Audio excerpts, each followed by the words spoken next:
Sa mga naghahanap ng activities pag weekend, may bagong mapapasyalan sa Quezon Memorial Circle. Yan ang skate park na pasok sa competition standards. We can do this sa pagtutok ni Katrina Son. Sa mga hanap ay active lifestyle, may mga dagdag na mapaglilibangan sa Quezon Memorial Circle.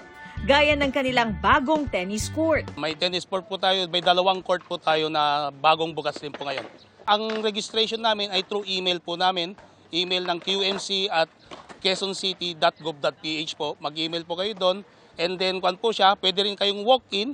Kung bakante po yung court, pwede kayong maglaro kaagad.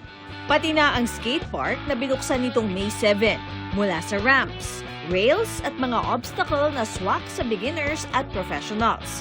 Pasok sa competition standard ang skate park ayon sa QMC administration. Nuksan po ito ma'am para magkaroon ng ligtas, maayos at inclusive na recreational facilities. Para ma-develop din natin yung sports na ito, mukhang may potentials po tayo ito sa international.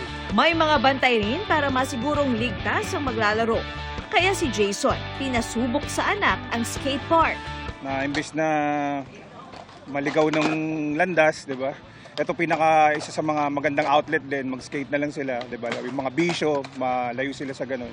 Enjoy rin ng ibang kabataan. Nakakaiwas din po pag cellphone. Marami ka po magiging kaibigan na mga bagong skater. Kasi po kapag nagsiskateboard ka po, magiging ka-energized at saka safe environment, tsaka beginner friendly.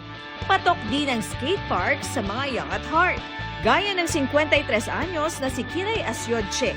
Pag hindi ka nag-skateboard, katulad namin, tinamaan ako ng sakit sa puso. Kaya nag-exercise na ako ulit ngayon. Ang 65 anyos na si Alfonso Malagonio, nagpakitang gilas din sa rampa ng skate park. Panahon na yun, ang mga nag-skateboard medyo may kaya, mayaman. Kasi wala pang nakakabili ng board yun. So hanggang 70s hanggang 2026, yan, 2026, lalaro pa rin ako. Bukas ang skate park araw-araw mula 8 a.m. hanggang 5 p.m. Katrina Son, nakatutok, 24 oras.